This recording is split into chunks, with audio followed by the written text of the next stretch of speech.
जिंदगी में अगर वो वक्त आ जाए जिसमें आपको सब छोड़कर चले जाएं, वो मुश्किल वक्त भी हो सकता है, कोई तकलीफ भी हो सकती है, कोई लॉस भी हो सकता है, बीमारी भी हो सकती है, कोई भी ऐसी सिचुएशन जिसमें सभी आपका साथ छोड़कर चले जाएं, तो उस सिचुएशन में क्या करना चाहिए?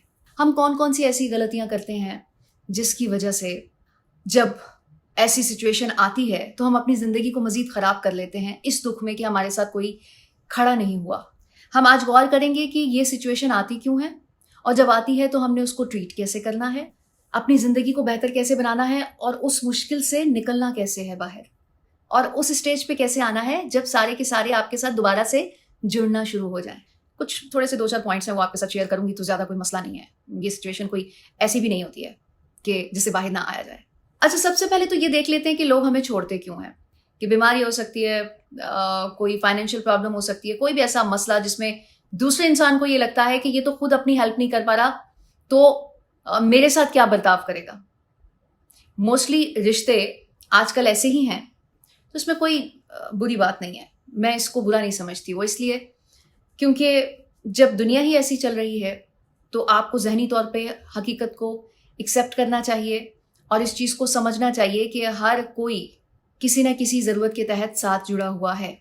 जब इस रियलिटी को आप जान लेंगे तो उस वक्त आपको तकलीफ नहीं होगी जिस वक्त कोई दूर जा रहा होगा, क्योंकि आपको पता है कि ये फलां बंदा इस वजह से मेरे साथ जुड़ा हुआ है।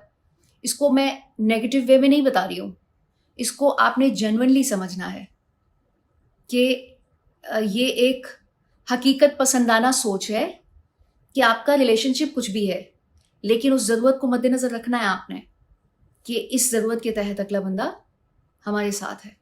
कुछ लोग कमज़ोर दिल के होते हैं जो कि ये तकलीफ नहीं सह पा रहे होते, तो वो आपके साथ नहीं रुकते। मिसाल के तौर पर अगर एक इंसान किसी ऐसी मौलिक बीमारी में मुब्तला हो गया है कि अभी उसके बचने के चांसेस नहीं हैं, तो लोग अक्सर छोड़ जाते हैं। और कुछ ऐसा भी सोच लेते हैं कि ये बहुत तकलीफ में है तो मैं देख नहीं पाऊंगा, तो चले जाते हैं। तो तब भी आपने इस चीज़ को समझना है कि दूसरा इंसान इतनी कैपेसिटी नहीं रखता, इतनी हिम्मत नहीं रखता कि वो आपको इतनी तकलीफ में देख सके। अब हम आ जाते हैं कि हमने क्या करना है जब आप अकेले रह जाएं। सबसे पहले तो जो मैंने पहले आपको लोगों के रवैये बताए उनको एक्सेप्ट करना सीख लीजिए।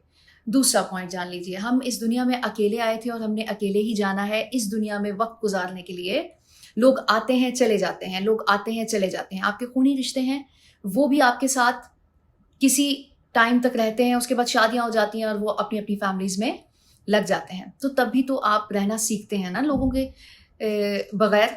जब लोग आहिस्ता आहिस्ता एक पैटर्न के तहत अलहदा हो रहे हैं, तो आपने अपने माइंड को जितना रियलिटी के करीब रखना है, उतना ही जब कभी कोई मुश्किल आएगी तो आपको ईजी होगा उसको डील करना। इंसान को अपनी ज़िंदगी में कुछ वक्त अकेले ज़रूर गुजारना चाहिए ताकि उसे अपनी रियलिटीज़ का आइडिया हो। जब आप लोगों में रह रहे होते हैं तो आपकी तवज्जो अपने ऊपर उस तरह से नहीं जाती है। जो आपके प्यारे होते हैं, करीबी होते हैं, जो आपके मुतल्लिक बता रहे होते हैं, आप उसी पे ज़्यादा फोकस कर रहे होते हैं कि भाई तुम तो ये काम बहुत अच्छा करते हो, बचपन से सुनते आ रहे हैं, बड़े होकर फिर उसी को फॉलो करने लग गए। अकेले रहने से क्या होता है कि आपको खुद के बारे में इंफॉर्मेशन इकट्ठी करने का मौका मिलता है। आपको अकेले रह के पता चलता है कि आपके अंदर क्या खुसूसियात हैं, क्या बुराइयां हैं, और फिर आप उन पे इजीली वर्क कर सकते हैं। अब वो अकेले रहने की स्टेज कोई भी हो सकती है, मतलब पढ़ाई के दौरान कुछ टाइम आपका हॉस्टल में गुजर जाए, जॉब के दौरान कहीं दूसरे शहर चले गए, कोई भी मौका आपको, कोई स्टडी कंप्लीट करने के बाद कोई टाइम थोड़ा सा आपको मिल जाए, साल 1.5 साल का, तो वो बड़ा समझ लें कि एक तोहफा है आपके लिए।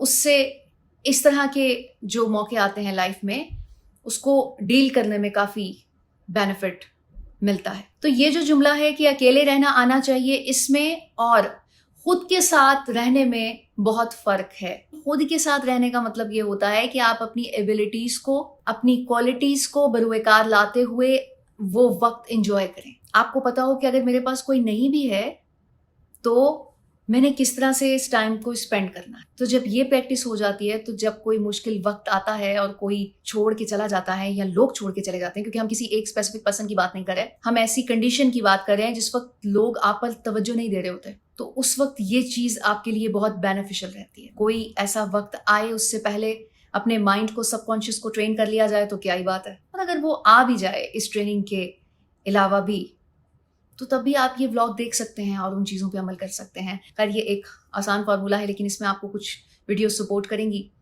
वो आप देख सकते हैं। यूट्यूब चैनल पे भी हैं, फेसबुक पेज पे भी मिलेंगे।